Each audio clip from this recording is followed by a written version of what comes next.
Hi there. You know what? I have found that when you stop hoping, you start settling.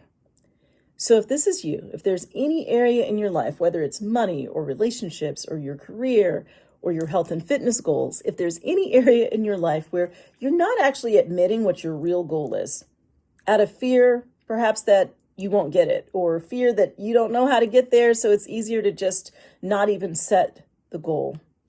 I want you to ask yourself this question. What would it look like if you allowed hope to inspire your goals? This is actually rooted in research that hope, that desire for something that is absolutely authentic and meaningful for you has to be the thing that creates our goals. And the reason is when it's the thing you're really hoping for, you are energized to persevere all the way to the finish line. I experienced this recently as my company, the Coaching and Positive Psychology Institute, or the CAP Institute as we call it, finally got our level 2 accreditation. Here's what that means. When I started our coach training programs in 2010, a year later, I started our certification program with 60 coach training hours. I started it there because I knew that if a coach had 60 coach training hours, they would be able to apply for their first level ICF credential. But in the back of my mind, I thought, what if we could get to 125 training hours? This is the magic number to go to the next level for your coaching credential.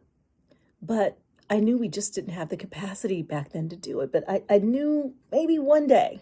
So I never let go of the goal. It, in fact, was on my vision board for about a decade. And in September of 2025, we finally got our level 2 accreditation. We actually offer nearly 180 coach training hours. And the lesson for me in this, and maybe it's even for you, is you've got to allow hope to create your goals. Sometimes the goal is going to take a while, but that doesn't mean it shouldn't still be your goal. Be authentic, be courageous in setting the goals that you really are hoping for, because when you stop hoping, you start settling for less than what's actually possible and what's most meaningful for you. So just pause right now and ask yourself, what would my goal look like if I allowed hope to inspire the goal?